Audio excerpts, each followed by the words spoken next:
No nosso estudo bíblico de hoje, nós veremos a respeito de um tema bastante interessante, bastante importante e também um pouco polêmico, para dizer o mínimo. Nós vamos falar sobre qual o alcance do decreto de Deus. O que é o objeto do decreto de Deus? Deus decreta o quê? Nós vamos ver apenas 6 itens que estão incluídos no decreto de Deus. Coisas ou eventos que Deus decreta e que acontecem exatamente como Deus determinou. É óbvio que algumas perguntas vão ficar sem resposta hoje. E, neste caso, eu quero remeter você a uma discussão a respeito se Deus decreta ou não decreta. Hoje, nós estamos pressupondo o decreto de Deus. Deus decreta algo, Deus determina algo. O que é este algo que Deus determina? Em primeiro lugar, Deus decreta as boas ações dos homens.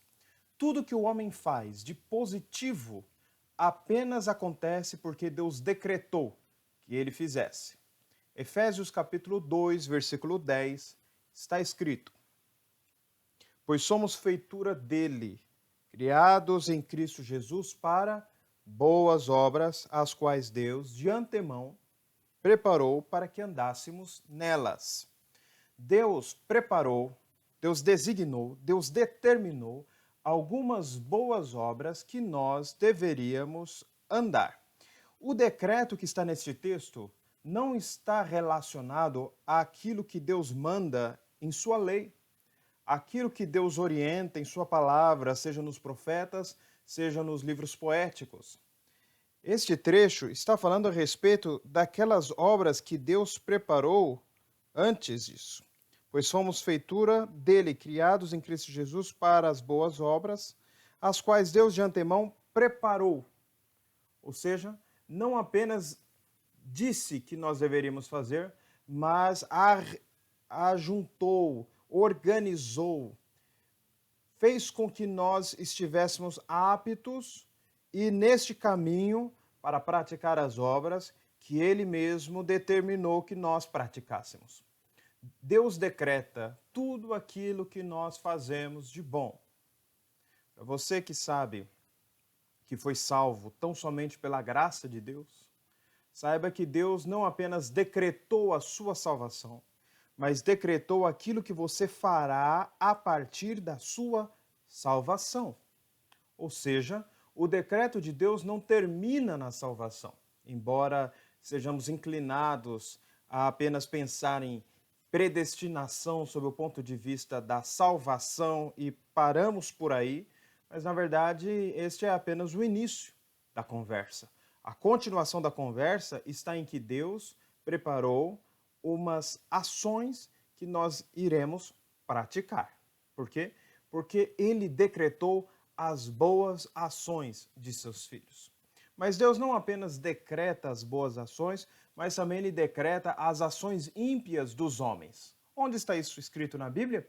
Acompanhem comigo. Vamos ler alguns textos, alguns trechos das Escrituras. Provérbios 16, versículo 4. Provérbios 16, versículo 4. Esse é o tipo de texto que você deve ter marcado na sua Bíblia. Provérbios 16, versículo 4. Porque em dias em que você pensar que as coisas fugiram do controle de Deus, você vai se lembrar que Deus está controlando inclusive as ações ruins que os homens praticam. Provérbios 16, versículo 4. O Senhor fez todas as coisas para determinados fins, e até o perverso para o dia da calamidade. Deus fez todas as coisas para determinado fim. Aquilo que ele cria com um propósito. Ele criou também os homens perversos para o dia da calamidade. Ele decreta as ações ímpias. Atos capítulo 2, versículo 23, desce até uma concretude, porque Provérbios está a falar em abstrato, a respeito de todas as ações humanas. Mas em Atos capítulo 2, nós temos uma exemplificação a respeito daquilo que Provérbios descreve. Atos 2, 23. Atos 2, 23. Sendo este entregue pelo determinado desígnio e presciência de Deus, vós o matastes, crucificando-o por mãos de iníquos. E também no capítulo 4, versículo 27 e 28. Atos 27, 4, 27 e 28.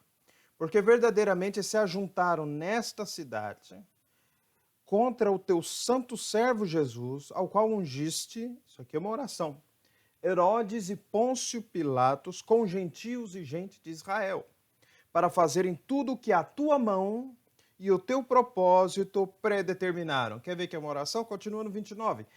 E agora, Senhor, olha para as suas ameaças e concede aos teus servos que anunciem com toda intrepidez a tua palavra. O texto começa dizendo que aquilo que Herodes, que Pilatos e que as autoridades do Sinédrio praticaram contra Jesus, o fizeram porque o propósito de Deus e a mão de Deus havia predeterminado. Por quê? Porque Deus determina as ações ímpias dos homens. Elas acontecem porque elas foram decretadas por Deus. A respeito da justeza ou da justiça dessas ações, eu quero remeter você a um vídeo que nós já gravamos, uma videoaula de escola dominical a respeito do mal. Se Deus, quando decreta o mal, ele é responsável por este mal. Aí eu vou pedir para você assistir este vídeo, se você ainda não fez. E se você quiser se informar ainda mais a respeito da justeza ou da justiça de Deus decretar atos ímpios, você pode ler o livro do Gordon Clark, O Problema do Mal.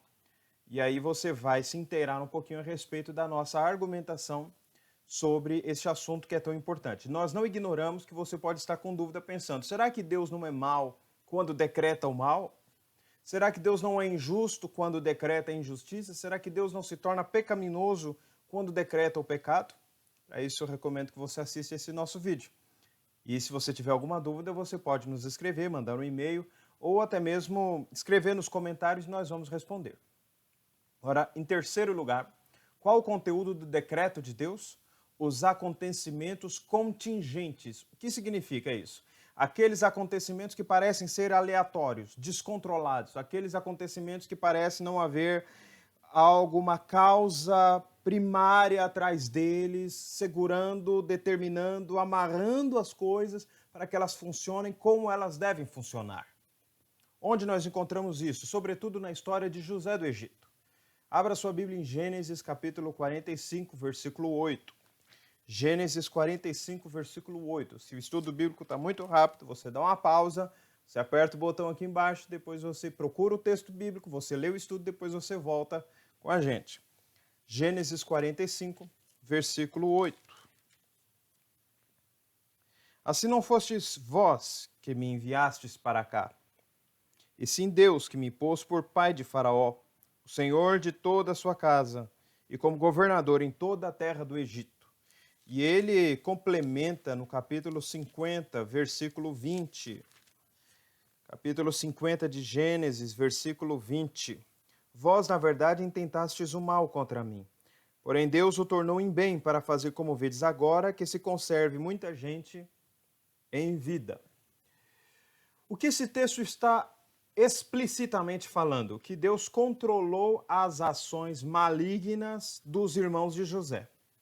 Mas diz mais, que Deus estava no controle, e aí é implícito, de que Deus estava no controle da fome que os israelenses, os israelitas, e aqui entenda-se os descendentes de Israel na primeira e na segunda, e quem sabe até na terceira geração.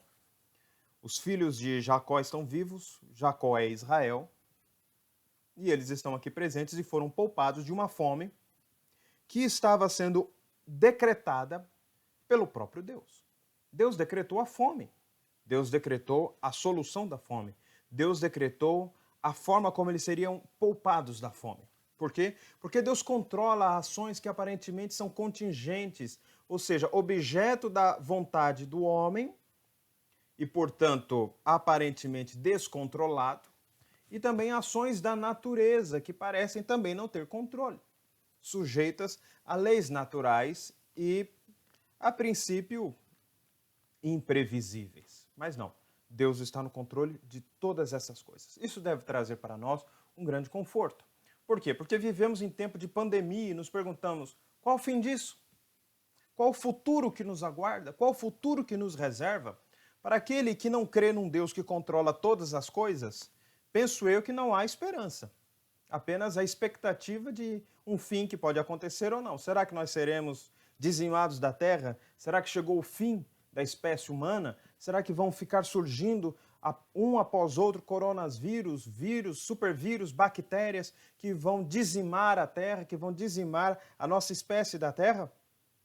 Será que aqueles filmes sobre pandemia, será que aquelas séries de televisão cuja expectativa é apocalíptica, de que tudo vai acabar, mas é um apocalíptico diferente do apocalipse da Bíblia, que foi escrito para trazer esperança e paz, e aquele que nós assistimos na TV existe apenas para trazer um certo desassossego, não é verdade? Mas aqui, irmãos, nós vemos que Deus está controlando a fome no Egito, a fome em Israel, as ações dos irmãos de José, o coração de Faraó, os sonhos de Faraó. Deus está no controle de todas as coisas. Por quê? Porque ele decreta tudo. Isso aqui não está fora do alcance do decreto de Deus. Mas, em quarto lugar, Deus não apenas decreta o fim, mas ele também decreta o meio. Isto aqui é muito importante. Grife na sua Bíblia. Próximo texto que eu vou falar, você deve circular. Se você usar uma caneta de outra cor, você deve usá-la. Se você usar lápis de cor, você deve marcar com lápis de cor, porque esse texto é muito importante. 2 Tessalonicenses capítulo 2, versículo 13. 2 Tessalonicenses capítulo 2, versículo 13. Sua Bíblia tem Tessalonicenses? Às vezes esses livros somem da nossa Bíblia, não é verdade? 2 Tessalonicenses 2, 13. Entretanto, devemos sempre dar graças a Deus por vós, irmãos amados pelo Senhor, porque Deus vos escolheu desde o princípio para a salvação. Até aqui, você, irmão amado calvinista, não tem surpresa, não é verdade? Talvez até um hipercalvinista. Não tem surpresa. Deus escolheu aquele que ele vai salvar. Deus escolheu aqueles que ele vai salvar. Só podem ser salvos aqueles que Deus escolheu. Até aí, não há discussão. A única discussão que haverá será com o católico ou com o arminiano. Porém, a segunda parte deste versículo, às vezes, é esquecida por nós. E às vezes, alguns católicos ou arminianos perguntam o seguinte: então não importa o que você faça, você será salvo. Você que é predestinado, você que foi eleito nos tempos eternos, você cujo nome está escrito no livro da vida antes de haver vida. E a questão é, o versículo não para aí. O versículo continua e você deve ler atentamente como ele continua. Deus vos escolheu desde o princípio para a salvação, pela santificação do Espírito e fé na verdade. Deus escolhe o fim, a salvação, e Deus escolhe o meio, a fé, que santificará. As pessoas não são salvas apesar da vida que vivem. As pessoas são salvas por meio da fé. As pessoas que são salvas por meio da fé serão santificadas pela obra do Espírito Santo em suas vidas. Por quê? Porque Deus decreta o fim, mas Deus também decreta os meios. Significa dizer o seguinte, que Deus decretou o crescimento da árvore, mas também decretou a chuva que fará com que a árvore cresça.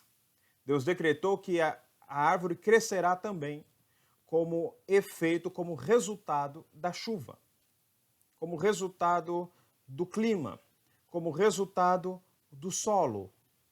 Essa aqui é uma ilustração para que você perceba que quando Deus escolheu te salvar, Ele escolheu também a forma como Ele vai te salvar. Ele escolheu que a fé será a resposta adequada para aqueles que estão sendo salvos. Daí, quando a gente diz, não importa o que eu vou fazer, porque afinal de contas eu sou filho de crente e eu sou predestinado e eu então vou ser salvo de qualquer maneira. Isso não é verdade, a rigor. A verdade é que você será salvo por meio da fé. Que você não será salvo sem a fé. Você será salvo por meio da fé. Ouvindo o Evangelho. Por meio de ouvir o Evangelho. Por meio da santificação, da perseverança dos santos, do chamado eficaz, do chamado do Evangelho, da justificação. Tudo isto faz parte da ordem da salvação. Deus escolheu o fim, a salvação. Mas Deus também escolheu o meio, ou seja, a maneira como Ele vai salvar você, a maneira como Ele vai me salvar. Quinto lugar. Qual o conteúdo do decreto de Deus? Nós vimos que Deus decreta as boas ações dos homens, as ações ímpias dos homens, os acontecimentos contingentes, os meios e os fins. Deus também decretou a duração da vida humana. Jó capítulo 14, versículo 5. Jó capítulo 14, versículo 5. Visto que os seus dias estão contados, contigo está o número dos seus meses. Tu ao homem puseste limites, além dos quais não passará. A totalidade dos seus dias de vida estão contados por Deus. A totalidade dos meus dias de vida estão contados por Deus. Deus estabeleceu os limites e, além desses limites, nós não viveremos um segundo a mais sequer. É isso. Deus colocou limite na nossa vida. E o salmista pede a Deus para ter isso sempre em mente para poder viver de maneira adequada. Isso está escrito no Salmo 39, versículo 4. Salmo 39, versículo 4. Salmo 39, versículo 4. Dá-me a conhecer, Senhor, o meu fim, e qual a soma dos meus dias, para que eu reconheça a minha fragilidade. O salmista Davi pede para Deus dar a conhecer a ele o limite da sua vida. Para quê? Para que ele reconheça a sua fragilidade. Às vezes nós nos sentimos super-homens. Às vezes nós nos sentimos imbatíveis e invencíveis. Às vezes nos sentimos até mesmo imortais. Aí vem um coronavírus, um ser que de tão pequeno apenas pode ser visto por meio de um microscópio, tão pequeno, inexpressivo, e nos joga na lona, nos leva a nocaute. E nós vemos o tamanho da nossa fragilidade. E nós começamos a nos perguntar se o limite da nossa vida já não estaria se aproximando. Não é verdade?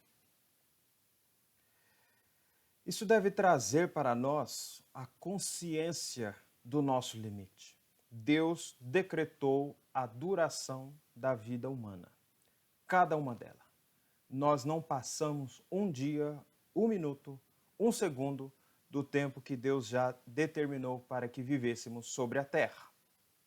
É bem verdade que Deus colocou também a eternidade no seu e no meu coração. Está escrito isso em Provérbios. É bem verdade também que após o retorno de Jesus nós ressuscitaremos e viveremos para sempre com o Senhor. Também é verdade. Porém, nesta vida há um limite para o tempo de nossa permanência nesta existência. Isso deve trazer a nós profunda humildade e sentimento de urgência, já que nós não conhecemos esta data, nós não conhecemos o limite. Nós sabemos que existe um. O salmista até pede para conhecer este limite, mas ele não conheceu, ele não sabia. Nós não sabemos. Por isso precisamos ser humildes diante de Deus. Por isso precisamos ter em mente que cada momento pode ser o último momento. Que a nossa vida, ela não é ilimitada. Deus pôs limite nela. Devemos ser humildes diante de Deus, porque Ele é o Senhor e nós seus filhos, e nós seus servos, e nós suas criaturas. O fato de sermos filhos não anula o fato de ainda sermos criação de Deus. O único filho gerado, não criado, é Jesus. Nós fomos criados e, em seguida, adotados. Mas, em último lugar, Deus estabeleceu não apenas o tempo de duração da nossa vida, mas o lugar onde a nossa vida deve acontecer. Atos 17, versículo 26. Talvez neste ponto, se nós nos afastamos das testemunhas de Jeová, ao dizer que Jesus é o Filho gerado e não criado, neste momento pode ser que a gente se aproxime um pouco mais de seu pensamento. Normalmente, quando a gente fala na igreja, no templo, a respeito deste assunto, as pessoas perguntam, então quer dizer que as testemunhas de Jeová estão certas de que nós vamos viver aqui nessa terra mesmo? A resposta é positiva. Sim, elas estão certas. Nós vamos viver nessa terra. Por quê? Leia aí, Atos 17, 26. Vê o que você descobre. De um só fez toda a raça humana para habitar sobre toda a face da terra, havendo fixado os tempos previamente estabelecidos e os limites da sua habitação. Deus, quando nos criou como seres terrenos, nos criou como terráqueos. Nós não somos alienígenas nesta terra, nós somos seres desta terra. Nós fomos criados do pó desta terra. Nós lemos no Apocalipse que nós vamos viver nesta nova terra. A palavra grega traduzida para novos céus e nova terra não significa que Deus cria do nada mais uma vez, mas que Deus torna novo tudo aquilo que havia sido envelhecido e até apodrecido pelo pecado. É aqui nesta terra.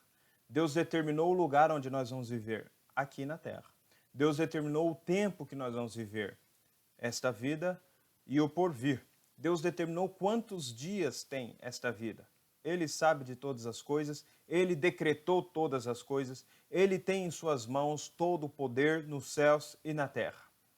Qual é o tamanho do seu Deus? Qual o tamanho do Deus que você crê? É aquele que controla esta pandemia ou é aquele que perdeu o controle da pandemia? É aquele que controla a sua vida ou é aquele que perdeu o controle da sua vida? É aquele que controla as nações ou é aquele que perdeu o controle das nações? Note que aquilo que você crê sobre Deus vai permitir que você durma sossegado de noite ou perca o sono. Inquieto, pensando o que será do futuro e agora, como vão ser as coisas?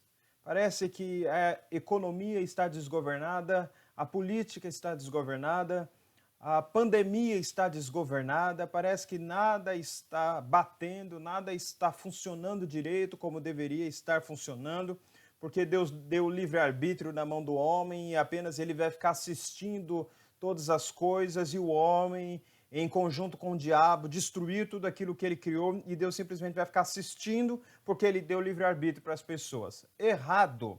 Deus não fica assistindo nada, ele controla tudo. Nada foge do seu controle. Ele controla, ele decreta as ações boas dos homens e as ações más. Ele governa dando limite aos dias de vida aos homens. Os homens podem pensar que são todo-poderosos, podem estar nos pontos mais destacados do poder político ou do poder econômico. Pode achar que a quantidade de dólares, euros e reais na sua conta bancária fará com que você possa ter, no caso é você, se você está me ouvindo e está nessa condição, porque eu não tenho, condição de alugar o melhor leito de hospital no Albert Einstein, no Sírio-Libanês, porque agora também não tem como se tratar nos Estados Unidos, porque as fronteiras estão fechadas para nós, os brasileiros, mas até pouco tempo atrás, todo esse dinheiro poderia permitir a você, talvez, até o melhor tratamento nos Estados Unidos, o melhor que a saúde pode comprar. Mas, na verdade, o que nós descobrimos é o que nós já sabíamos. Os ricos também morrem.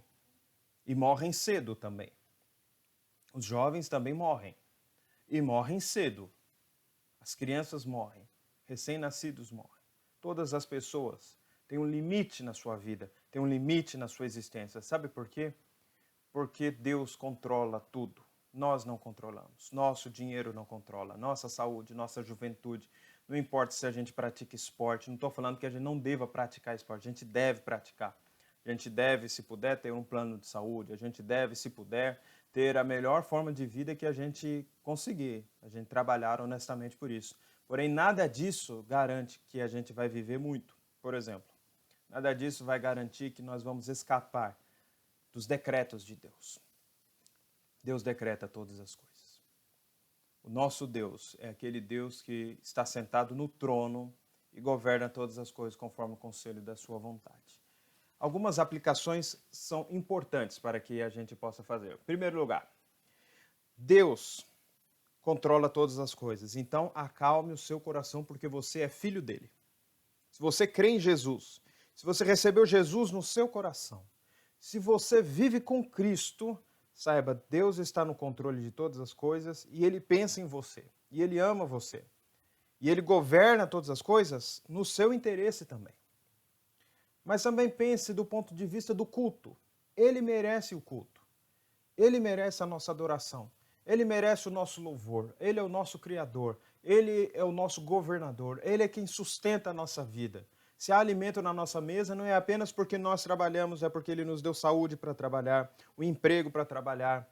Ele nos deu um supermercado próximo de casa ou longe, tanto faz, para a gente comprar e esse supermercado está abastecido. Ou seja, Deus controla todas as coisas, Ele deve receber todo o nosso louvor, toda a nossa adoração. Durma tranquilo as suas noites. Não perca seu sono pensando que as coisas desgovernaram e que pegaram Deus de surpresa e agora tudo vai se acabar. Não. Fique tranquilo, fique em paz. O Senhor Deus Todo-Poderoso governa todas as coisas. E que esse Deus te abençoe grandemente. No nome de Jesus. Amém.